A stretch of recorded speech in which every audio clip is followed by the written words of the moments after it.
Hello guys, welcome to my YouTube channel Gyan station. तो पिला माने आज हम पढ़िबा आम गाँ हस खुशी बहिर द्वितीय श्रेणी हस खुशी बहिर पाठ नंबर केते पिला माने देखो 12। ठीक अछि। पाठर नाम हैला पिला माने आम गाँ। ठीक अछि। चलो हमें पाठटी को आरंभ करिबा। ठीक अछि। आम गाँ रो नाम पुष्पपुर। एहाको घेरी रहिछि सबुज शस्य क्षेत्र। अल्प दूर ଟିକି ନଈଟି କୁଳୁ କୁଳୁ ଶବ୍ଦ କରି ବହି ଯାଉଅଛି।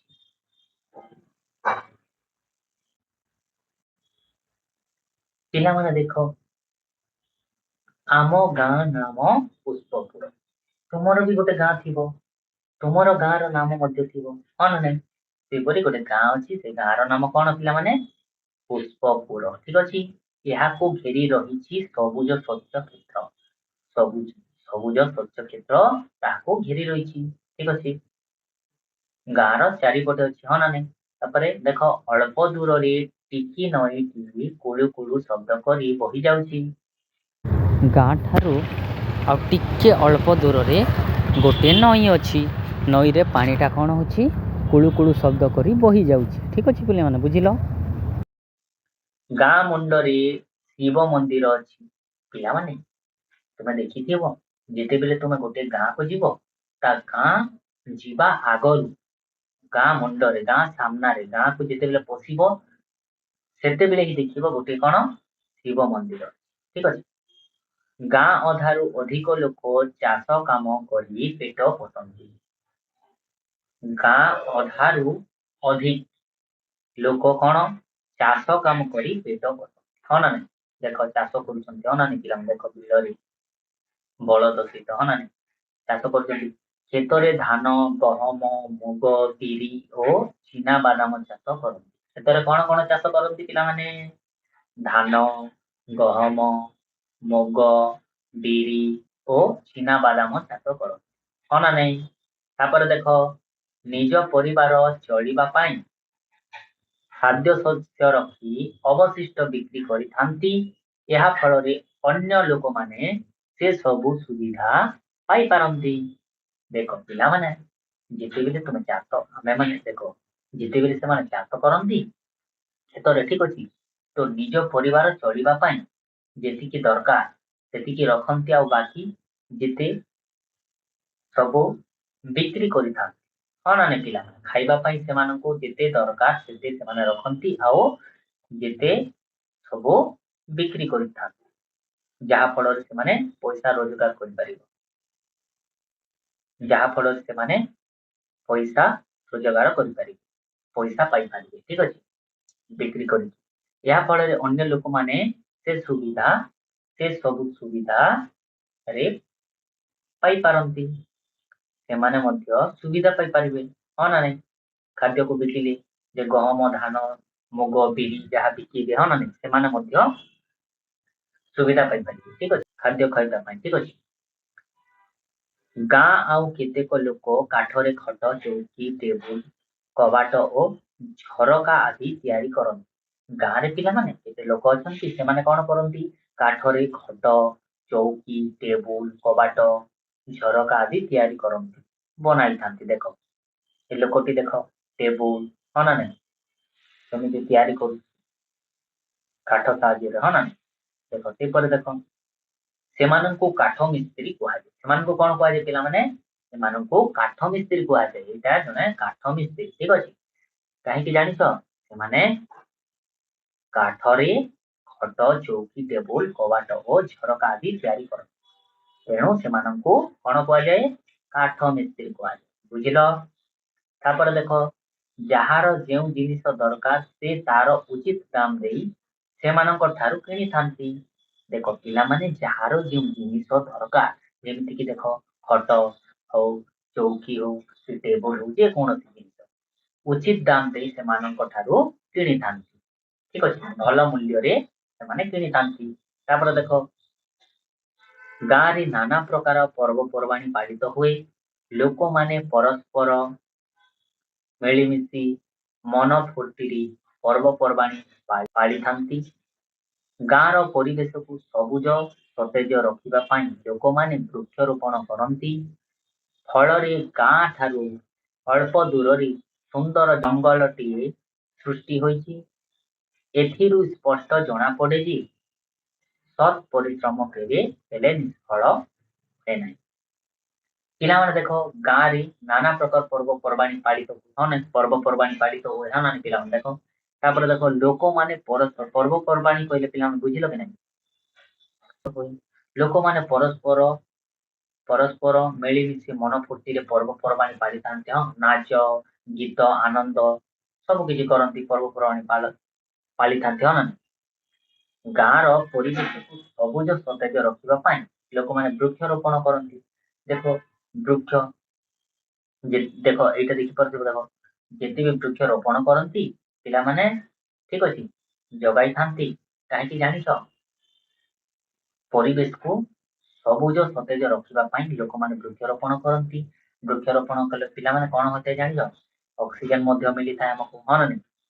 ଫଳରେ ଗାଁ ଠାରୁ ଅଳ୍ପ ଦୂରରେ ସୁନ୍ଦର ଜଙ୍ଗଲଟି ସୃଷ୍ଟି ହୋଇଛି। ଦେଖ ଗାଁ ଠାରୁ ଦେଖ ଟିକେ ଗଲା ପରେ ଦେଖ କୋଉଠି ଏଇଟା ଦେଖ ଜଙ୍ଗଲ। ହଁ ନା ନାହିଁ?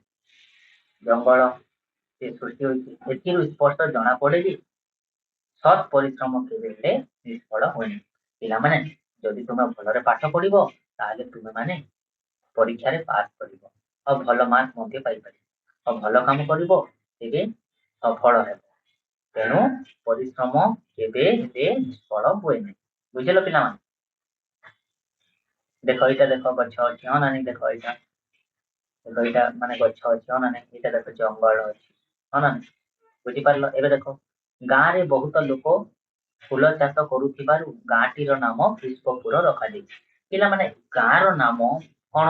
ପୁଷ୍ପପୁର। କାହିଁକି ଜାଣିଛ? କାରଣ ଏଠାରେ ବହୁତ ଲୋକମାନେ ଫୁଲ ଚାଷ କରିଥାନ୍ତି। ଦେଖ ଫୁଲ ଚାଷ କରିଛନ୍ତି। ହଁ ନା ନାହିଁ? ତେଣୁ ସେ ଫୁଲ ଚାଷ କରିଥିବାରୁ ଗାଁଟିର ନାମ କଣ ରଖାଗଲା ପିଲାମାନେ? ପୁଷ୍ପପୁର। ପୁଷ୍ପପୁର। ବୁଝିଲ?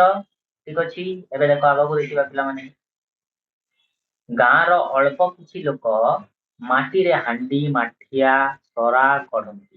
ଗାଁରେ କିଛି ଲୋକ ଅଛନ୍ତି ପିଲାମାନେ କଣ ଗଢନ୍ତି?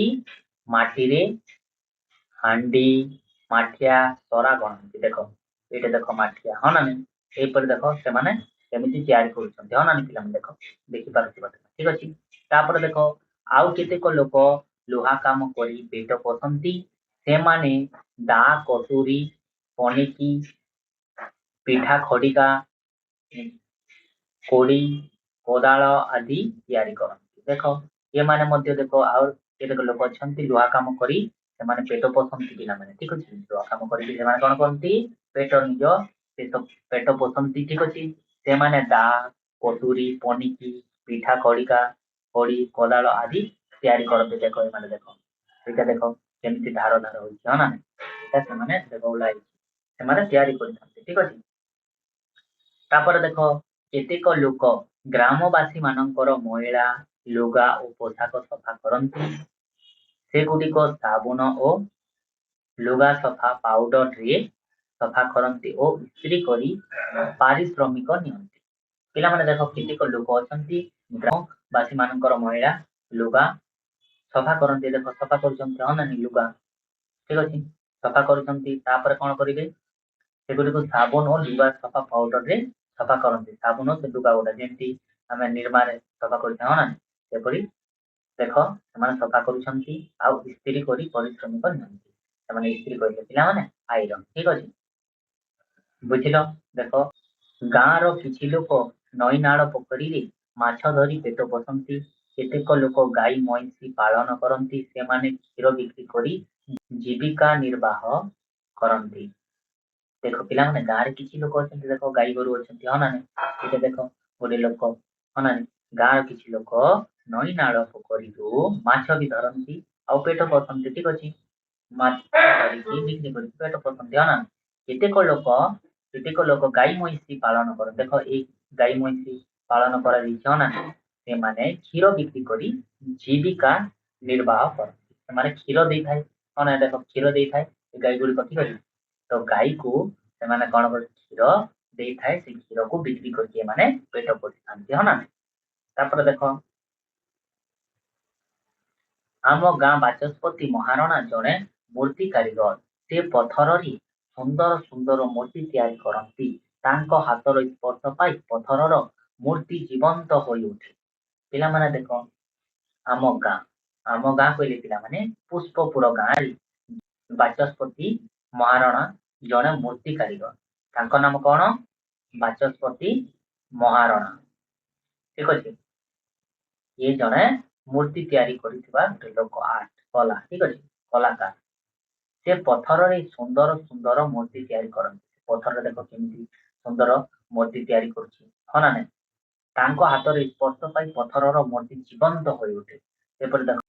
ତାପରେ ଦେଖ ଗାଁର ଲୋକମାନେ ଭିନ୍ନ ଭିନ୍ନ କାମ କରୁଥିଲେ ହେଁ ସେମାନଙ୍କ ମନ ଏକ ପରସ୍ପର ମଧ୍ୟରେ ଉତ୍ତମ ବୁଝାମଣା ଥାଏ। କେହି କାହାକୁ ଛୋଟ ବୋଲି ଭାବନ୍ତି ନାହିଁ।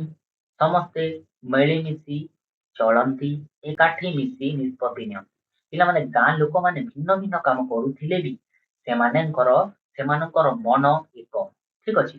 ସେମାନେ କାହାକୁ ହିଂସା କରୁନଥିଲେ, ସେମାନେ ସମସ୍ତେ ମିଳିମିଶିକି ରହୁଥିଲେ, ହଁ ନା ନାଇଁ? ତୁମେମାନେ ମଧ୍ୟ ଏମିତି ମିଳିମିଶିକି ରହିବ। ଠିକ ଅଛି ପିଲାମାନେ ଦେଖ ପରସ୍ପର ମଧ୍ୟରେ ଉତ୍ତର ବୁଝାମଣା ଥାଏ। ଭଲ ଭଲ କଥା ସେମାନେ ବୁଝାମଣା ହଉଥିଲେ, ହଁ ନା ନାଇଁ? ପରସ୍ପରକୁ ଭଲ ପାଉଥିଲେ। କେହି କାହାକୁ ଛୋଟ ବୋଲି ଭାବନ୍ତିନି, କେବେ ବି କାହାକୁ ଛୋଟ ଭାବିବା କଥା ନୁହେଁ। ଠିକ ଅଛି ପିଲା, ଉଚିତ ନୁହେଁ। ସମସ୍ତେ ମିଳିମିଶି ଚଳନ୍ତି। ଦେଖ ସମସ୍ତେ ମିଳିମିଶି ଚଳନ୍ତି, ଏକାଠି ମିଶି ନିଷ୍ପତ୍ତି ନିଅନ୍ତି। ଏକାଠି ମିଶିକି ସେ କାମକୁ କରିବା ପାଇଁ ନିଷ୍ପତ୍ତି ନିଅନ୍ତି। ଠିକ ଅଛି। ତାପରେ ଦେଖ ଏମାନଙ୍କୁ ଚିହ୍ନ। ଏଇଟା କଣ ଦେଖ, ଗୋଟିଏ ଶିକ୍ଷୟତ୍ରୀ କଣ କରୁଛି? ପଢାଉଛି, ହଁ ନା ନାଇଁ?